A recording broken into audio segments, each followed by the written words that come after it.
कई कार्ड सिद्ध। आज हनुमान जयंती के उपलक्ष्य में समर्थ रामदास यानी मारुति के अवतार प्रभु राम के भक्त, हम्म, तो उन्होंने सभी मानव जाति के कल्याण के लिए और उन्हें रामोपासना में प्रवृत्त करने के लिए जिस दासबोध ग्रंथ का निर्माण किया, उसका उसमें से कुछ बातें आज समझने का प्रयास करेंगे। देखो, उसमें जो पहला दशक है उसमें क्या बताए, अनेक देव देवता का वर्णन आया है। जितने देवता है ना, तो उनका स्तवन किया है। फिर आगे चौथा दशक है, तो चौथा दशक में उसने भक्ति का स्वरूप वर्णन किया है, नवविधा भक्ति का वर्णन किया है और भक्ति की श्रेष्ठता समझाई है। और पांचवा दशक है, उसमें सद्गुरु की आवश्यकता क्या है। हमें ज्ञान प्राप्त करना होगा तो हमें सद्गुरु की शरण लेनी ही चाहिए। और जब भी हम मुमुक्षु होकर सद्गुरु को शरण लेते हैं तो सद्गुरु हमें ज्ञान का प्रबोधन करते हैं, ये समझाया है। फिर छठा दशक जो है, तो छठा दशक में वह क्या समझाते हैं, तो उसमें देखो अभी ये इसमें क्या हुआ है कि भगवान का शोध लेना है, तो माया ब्रह्म का उसमें वर्णन किया है। माया क्या, ब्रह्म क्या है, सृष्टि रचना कैसी होगी है और दृश्य का निर्मूलन कैसा किया जाता है, एक बात ही समझाई है। फिर आगे जो सातवां दशक जो है उसमें क्या है, ब्रह्म की वास्तविकता समझाई, ब्रह्म यानी क्या है। हाँ, और श्रवण मनन और निधिध्यासन, ये साधना जो है उसकी आवश्यकता समझाई है। और फिर अगला 10वां दशक है, तो उसमें क्या समझाते हैं, विश्व यानी संपूर्ण दृश्य जगत जो है ना, संपूर्ण ये स्वप्न जैसा है, स्वप्न जैसा है। वहाँ ये समझाते हैं कि विश्व कैसा है, भ्रम मूलम इदम जगत, ये संपूर्ण विश्व ये स्वप्न जैसा भ्रम है, तो वो समझाई है। और इसके लिए सगुण भक्ति की महत्ता समझाते हैं। आगे देखो, ये तो हो गया।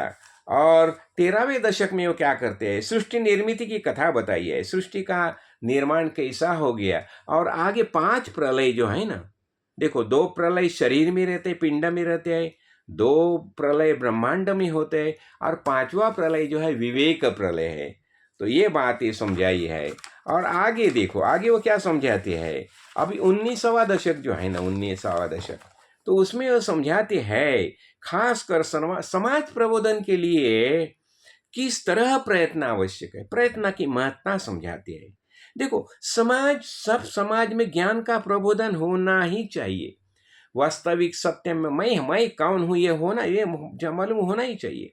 तो उसके लिए उसने प्रयत्न की आवश्यकता समझाई, प्रयत्न क्यों आवश्यक है वो बताया जाता है नहीं, इसलिए प्रयत्न ही श्रेष्ठ है। तो और यहाँ भी राजकारण यानी होशियारगिरी, होशियारी होशियारी, राजकारण के बारे में बहुत बातें समझाई, मुत्सद्देगिरी कैसी होनी चाहिए, राजकारण कैसा होना चाहिए, ये सब बातें यहाँ समझाई है। और 20वां दशक जो है ना, वो विमल ब्रह्म जो है, तो 20वां दशक में क्या है, ये देखो, ये इसमें संपूर्ण यो जो 19 दशक जो पहले आए हैं वो सबका सार यहाँ समझाया है। और वही भी बताते हैं कि ये क्या है, ये संपूर्ण संसार क्या है। ये दशक जो है, ये माया ब्रह्म, माया यानी क्या, ये जो निर्माण होगी ये माया है। और सगुण ब्रह्म जो है, हम ये देखते हैं ना, सगुण और निर्गुण सब। और यहाँ क्या बताती है, ये संपूर्ण माया जगत जो है इसका हिसाब हो गया, देख लिया मैंने, माया क्या है कैसी है देख लिया।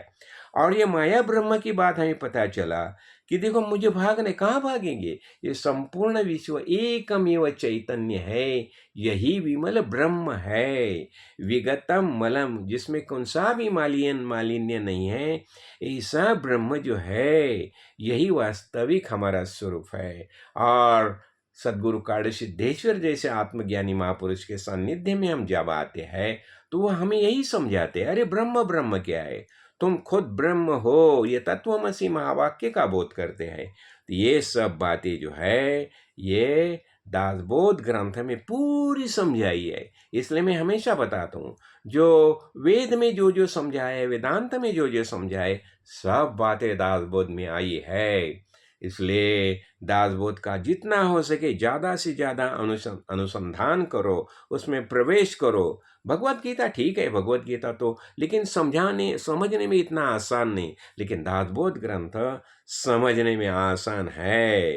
तो निर्भय, विजिगुषु, सदाचारी और संगठित सामर्थ्य संपन्न समाज का निर्माण, यही उनका लक्ष्य था। और इसी पथ पर समर्थ रामदास अग्रेसर रह गए। देखो, समर्थ रामदास यानी और शिव समर्थ योग जो है, शिव समर्थ योग यही समझाता है कि आक्रांत के विरोध में सबसे बड़ा कार्य किसने किया होगा, तो समर्थ रामदास और शिवाजी महाराज। उनके साहेबो तो जिजाऊ माता और शाहजी राजे तो उनके साहेबू थे ही, लेकिन खासकर ये शिव समर्थ योग जो है वो बहुत कल्याणकारी हो गया है। और आज भरत भूमि उसका स्वाद चख रही है, इसका कार्य समर्थ रामदास। इसलिए मैं सबको समझाता हूँ कि आप दासबोध ग्रंथ में अवश्य प्रवेश कीजिए, खासकर मराठी भाषिक जो है। इसलिए देखो, दास उसके बारे में मैंने एक किताब ही लिखी है, दासबोध मीमांसा, और उसके 200 चैप्टर के ऊपर मैंने प्रवचन किया है। और सब प्रवचन आपको ये यूट्यूब में उपलब्ध है। मैं यही समझाना चाहता हूँ। आज हनुमान जयंती है, तो हनुमान यानी जय जय बजरंग बली, जय बजरंग बली। सत श्री महाकाल, जय।